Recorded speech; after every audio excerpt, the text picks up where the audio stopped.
매성경 묵상 나눔입니다. 11월 8일 수요일입니다. 우리 욥기를 계속 묵상하고 있습니다. 오늘은 욥기 5장 1절에서 27절을 묵상합니다.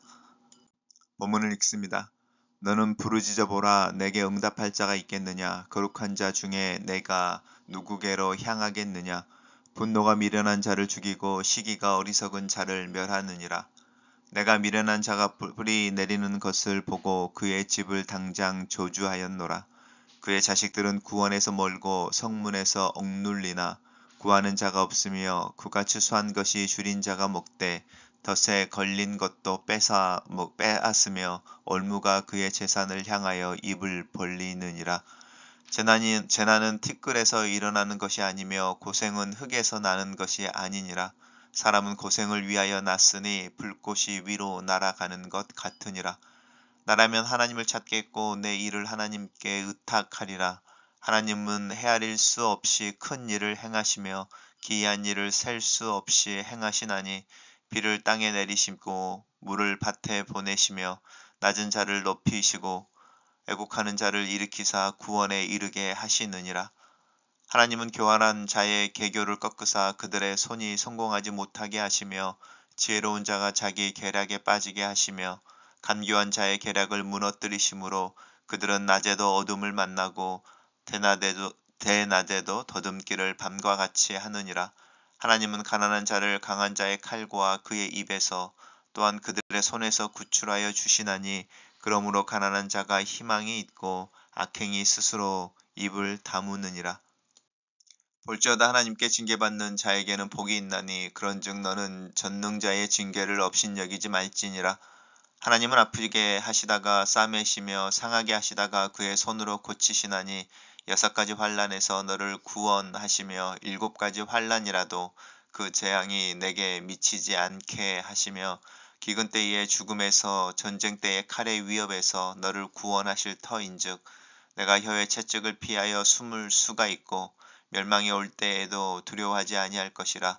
너는 멸망과 기근을 비웃으며 들짐승을 두려워하지 말라. 들에 있는 돌이 너와 언약을 맺겠고 들짐승이 너와 화목하게 살 것이니라.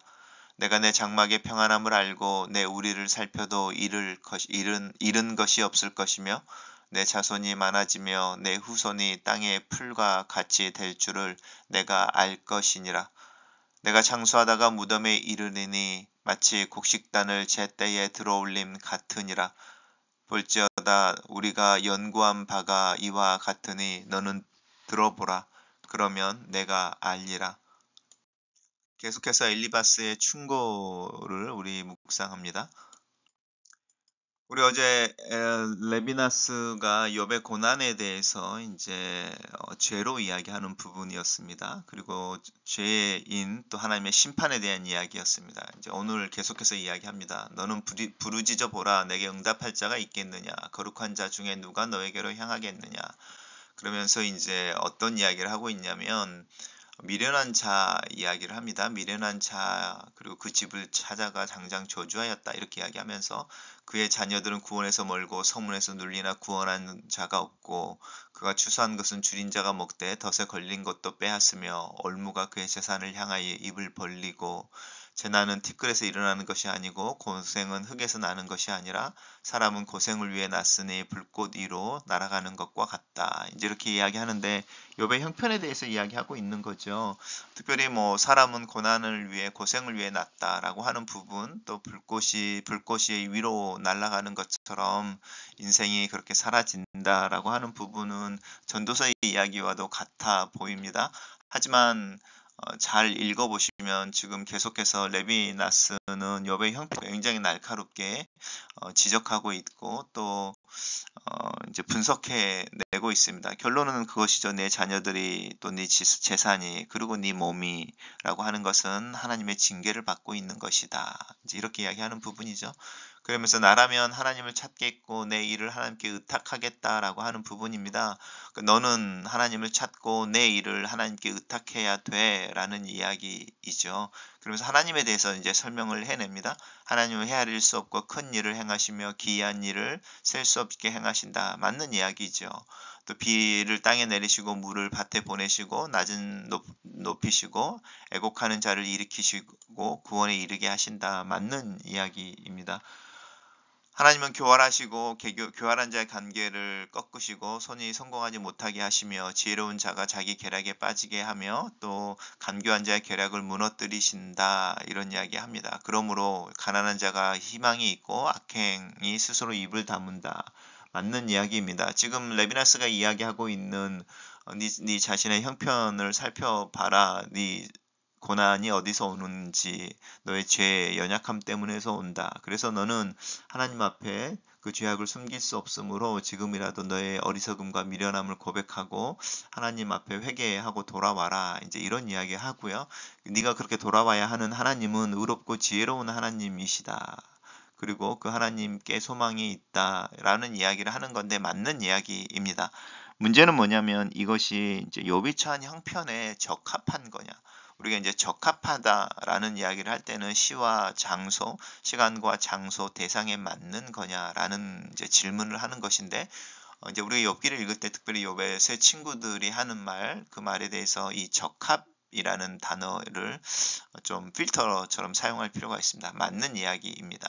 다만 이 맞는 말이 욥에게도 맞는 거냐라는 부분이죠. 볼지어다라고 이야기하면서 이제 하나님께 징계받는 자는 복이 있다. 우리 다 신약 성경에서도 하나님께서 사랑하는 자를 징계하신다. 이제 이렇게 이야기하는 부분이 있습니다. 기본적으로 징계라고 하는 부분은 죄를 전제로 하고 있는 것이죠. 우리가 뭔가 하나님 앞에 잘못하고 있을 때에 이제 징계를 받는 것이고 징계의 목적은 이제 correction이라고 하는 고침인 것이니까 이렇게 이야기할 때 이 말이 또한 성경에서 아멘인 거죠. 문제는 뭐냐면 이 상황이 이제 욥에게 적합한 상황인 거냐라고 하는 부분입니다. 욥에게 이 이야기가 이제 적용이 되어지는 부분인 거냐. 일반적으로 우리가 이야기하는 신앙이고 또 성경이 가르치고 있는 내용이고 또 하나님이 하시는 일인데 그 일이 지금 현재 욥의 상황에 맞느냐라고 하는 것이 이제 우리가 던지는 퀘션인 것이죠. 하나님은 아프시게 하다가 싸매시고 상하게 하다가 그 손으로 고치시는 분이시다. 사랑하시는 자를 징계하는 거고 그 징계에는 사랑이 담겨져 있으니까요. 우리는 이제 어릴 때에 이제 나이가 있는 분들은 사랑의 매 이런 걸 하도 맞아서 이 사랑의 매라는 것에 거부가 있지만 사랑의 매라고 하는 부분은 이렇게 부모나 또 훈육의 과정 속에서 이렇게 인정할 수밖에 없는 어떤 요소라는 것도 우리 알고 있죠. 6가지 환란, 7가지 환란이라도 이야기하면서 이제 이 환란이라고 하는 것이 숫자 속에서 6가지라고 하는 부분은 견딜만 하며라는 거죠. 그렇게 많지는 않은 여전히 이렇게 리미티드 되어져 있는 이런 뜻이고요. 7가지 환란이라고 하는 것은 그 환란이 넘치는 것 같지만 소망을 주는 것이고 하나님의 사랑에 담겨져 있어서 긍정적인 이런 의미인 거죠. 만약에 12가지 환란 아니면 뭐 10가지 환란 이렇게 이야기를 했다면 환란 자체에 초점이 맞춰지지만 6이라고 하는 숫자는 리미트 되어져 있는 그리고 7이라고 하는 숫자는 소망이 있는 긍정적인 이라는 의미를 가지고 있습니다. 그래서 재앙이 내게 미치지 않게 하시며 기근 때의 죽음이 전쟁 때의 칼의 위협이 너를 구원하게 하실 터이다. 라고 이야기하는 것이죠. 그리고 혀의 채찍을 피하여 욥기 같은 걸 이렇게 자주 읽으면 문학적인 표현들에 감탄이 됩니다. 내용 자체나 또 스토리의 어떤 핵심도 굉장히 은혜가 있고 생각해 보게 하지만 표현되어지는 문학적인 표현들인 거죠. 혀의 채찍이라고 하는 것은 나를 참소하는, 비난하는, 거짓으로 고발하는 이제 이런 위협인 거죠. 그런 것에서도 피할 수 있고 멸망 때도 두려워하지 않을 것이다. 무엇보다도 장수하다가 무덤에 이르러니 곡식단을 제때에 들어올림과 같다.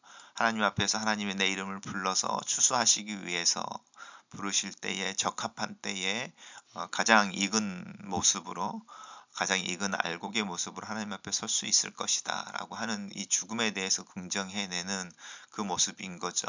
왜냐하면 지금 욥은 내가 차라리 태어나지 않았더라면 사사나로 태어났더라면 이렇게 이야기하고 있는데 인생이 그런 게 아니라는 거죠. 너는 태어났고 하나님 앞에서 신실하게 살고 하나님을 향하여 하나님을 찾고 하나님이 주시는 징계 안에서 오히려 돌이키려고 하고 또 그 죄를 고백하고 하나님의 은혜를 의지하고 그렇게 살아가면 너의 마지막은 이 제때에 올려진 곡식단처럼 무르익었을 것이고 꽉 찼을 것이고 또 네가 죽는 그때가 참 이렇게 적합한 때일 것이다. 이런 이야기를 합니다. 볼지어다 우리가 연구한 바가 이와 같으니 너는 들으라. 그러면 내가 알리라. 우리에게 하는 이야기 같습니다. 단락을 요약해 보겠습니다. 엘리바스는 욥의 고난을 욥의 죄에 대한 하나님의 징계로 단정하고 정의를 시행하시는 하나님께 회개하여 회복의 은혜를 누리라고 충고한다. 이렇게 정리해 봤습니다.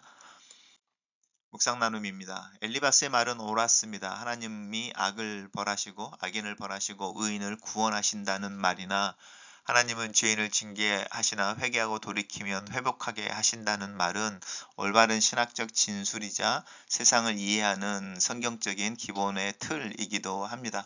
하지만 이 말들은 영문 모를 시련을 겪는 의인 욥의 상황에는 들어맞지 않았습니다.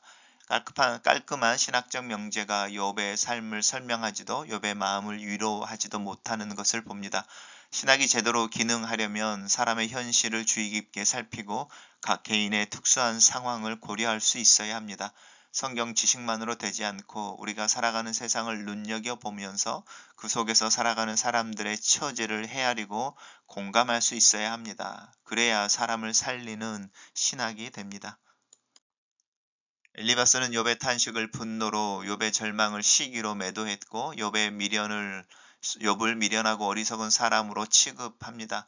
자녀들이 비참해지고 재산을 다 잃은 어느 미련한 사람의 이야기를 꺼냈지만 사실은 욥이 미련해서 자녀도 죽고 재산도 잃었다는 비난입니다. 엘리바스는 고난은 죄의 결과다라는 자신의 신념을 지키기 위해 욥의 상처를 헤집는 말을 쏟아내고 있습니다. 그는 욥을 위로하러 왔다가 자신의 편협한 신념을 지키는 데 열중한 나머지 우정을 잃어버리고 욥을 벼랑 끝으로 몰아가는 것 같습니다.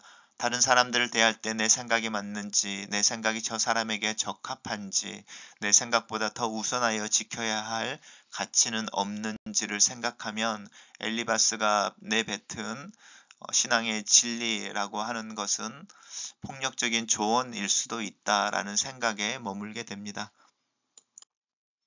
나라면이라는 엘리바스의 말에 욥의 입장을 헤아리는 태도가 없습니다. 욥을 자기 자리로 끌어오려 하기 전에 자신이 먼저 욥에게 다가가 그를 사랑으로 대하였다면 엘리바스의 신학은 달라졌을지도 모르겠습니다. 하나님의 징계를 받아들이라는 욥의 충고는 고난을 징계로 밖에 볼 줄 모르는 부족한 신학에서 나온 이야기이며 죄 없는 욥을 죄인으로 만드는 말이기도 합니다. 그러니 어려움을 당하는 사람을 향하여 내가 죄가 있어서 그렇다, 더 기도해야 한다라는 말과 같은 것은 그런 조언은 삼가할 필요가 있습니다. 글로 쓰는 기도입니다. 살아계신 하나님, 내가 당하는 고통 앞에서, 고난 앞에서 침묵하며 인내하는 믿음을 주시옵소서.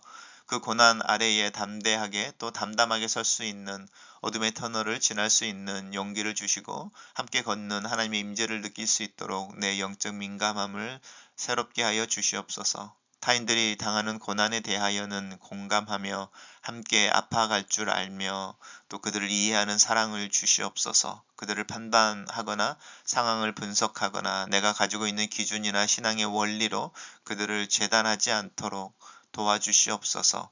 각자의 상황, 각자가 경험하는 고통의 크기를 어떻게 비교하며 이해할 수 있을까요? 하나님 앞에서 신음하고 하나님 앞에서 울며 또 하나님 때문에 견디는 그 한 순간순간을 나 홀로 살게 하시고 또 그 삶을 살아가는 이들 옆에 침묵함으로 함께 있을 수 있도록 도와주시옵소서. 예수님 이름으로 기도합니다. 아멘.